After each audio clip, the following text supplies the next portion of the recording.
इंसान को कठिनाइयों की आवश्यकता होती है क्योंकि सफलता का आनंद उठाने के लिए जरूरी है। सही दिए शाम बरस दिन खेत जुताई, नामा जो नंद दास मुई एक पक्ष दिवाई, अम्बे अल्ले को नए प्रसिद्ध जग गाथा गाई, पारे मुखी के मुकुट को रंगनाथ को सिर नयो, बच्चे हरण पाछे फिरत सुनो संत अजरज भयो।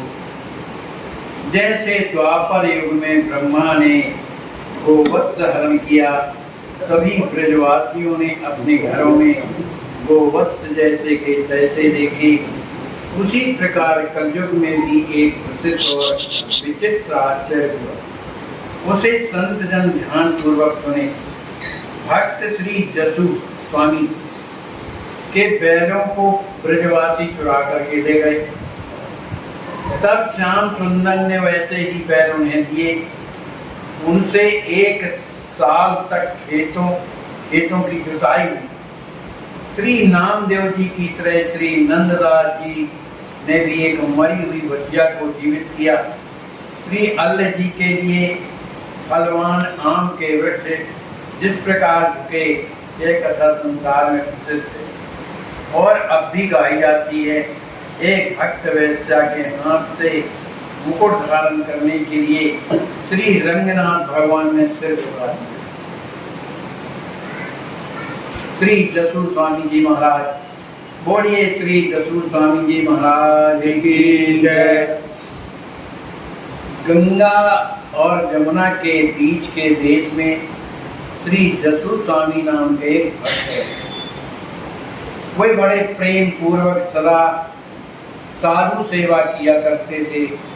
उनके लिए खेती करके अन्न पैदा कर और संतों की सेवा करते। एक बार ब्रजवासी चोरों ने इनके बैलों को चुरा लिया, परंतु उन्हें यह बात मालूम नहीं हुई, क्योंकि उसी प्रकार के बैल श्री श्याम सुंदर ने दे दिए। ये बैल पहले बैलों की अपेक्षा बहुत ही अच्छी प्रकार हल से जुत कर चलते थे, क्योंकि दिव्य थे, अतः स्वामी जी को बहुत ही प्यारे लगते थे।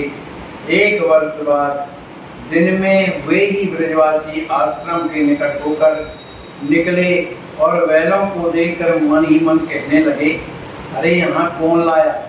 माने उनके बैल तो घर में थे, लेकिन भगवान ने इधर ही प्रकट कर दिया, वहीं से निकले। भाई तो हमारे बैल इधर कैसे आ गए? एक वर्ष बाद कहने लगे, यहाँ कौन लेके आया?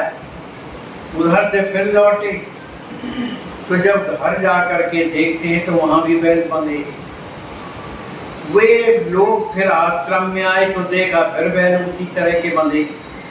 ऐसे ही 2 बार चक्कर लगाने पर वे लोग भी वास्तविकता का निर्णय न ले सके कि भाई यहाँ भी वही बैल और आश्रम में भी वैसे ही बैल।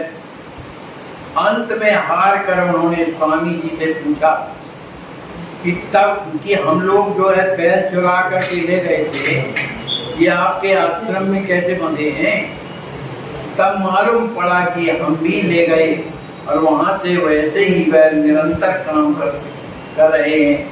चोर लोग घर से उन बैलों को ले आए जो अपने घर में बांधे थे, उनको जैसे ही ले आए और जैसे ही आश्रम में आते हैं तो ये बैल जो है अंतर्ध्यान करते हैं। उन चोरों ने श्री जसु स्वामी का यह बड़ा भारी प्रभाव देखा। इन्हें वैसे ही बैल देकर प्रभु ने चिंता से बचाया। उनके मन में स्वामी जी के प्रति प्रेम भाव तो हो गया, जाकर उनके चरणों में गिर गए। स्वामी जी ने उनके हृदय की शुद्धि अभिलाषा देखी तो द्रवित हो गए, क्योंकि ये सहज ही दया के सागर थे। इन सबको मंत्र देकर अपना शिष्य बना लिया।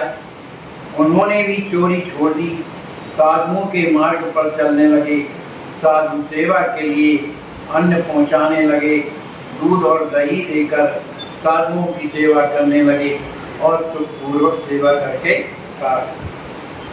इसके बाद चरित्र आता है श्री नंददास जी महाराज। ये शायद तुलसीदास जी महाराज के गुरु आई थे, है ना। बरेली के निकट हवेली नाम का एक गांव, उनमें भगवान के भक्त श्री नंददास जी नाम के एक ब्राह्मण निवास करते थे। ये साधु सेवा के बड़े प्रेमी थे।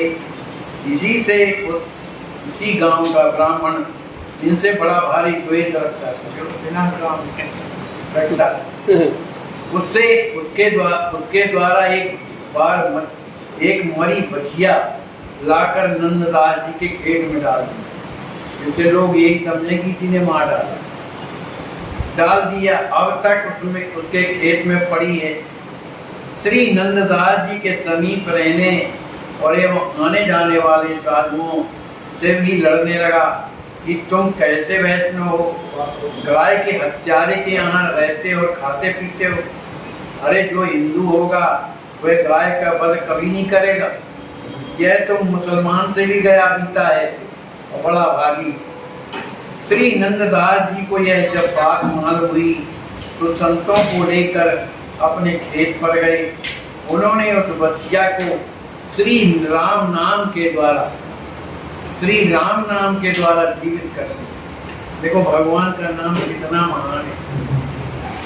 जितने भी चमत्कार होते हैं भगवान के नाम से होते हैं। साहित्य दोष दुख, संसार के जितने दोष हैं दुख हैं, साहित्य दुख दास दुराता दलाई नाम जिन रवि जन। माने जितने दोष होते हैं और जितने भी अधर्म होते हैं, दलाई नाम जो है उसे जो है इसका दलन कर देता है, नष्ट कर। तो राम नाम से बढ़कर के कुछ नहीं। तो राम नाम के प्रभाव से नंददास जी ने बच्चिया को जीवन दान दिया। यह देखकर उनसे द्वेष करने वाले सभी उनके चरणों में गिर गए। और भगवान भी दुष्टों को इसलिए लगाते हैं कि कैसे इनका प्रभाव बढ़े भाई। तो चरणों में गिरे श्री नंददास जी ने शरणागतों को भक्ति भाव देकर प्रार्थना किया। उन सब की बुद्धि साधु सेवा और भगवत भजन में लग गई। बोलिए श्री नंददास जी महाराज की जय, श्री सीताराम जी महाराज की जय, श्री हनुमान जी महाराज की जय। जय जय सीताराम। श्री व्यास जी महाराज की जय। इंसान को कठिनाइयों की आवश्यकता होती है क्योंकि सफलता का आनंद उठाने के लिए ज़रूरी है। ज़िंदगी एक खेल है, यह आप पर निर्भर करता है कि आप खिलाड़ी बनना चाहते हो या खिलौना।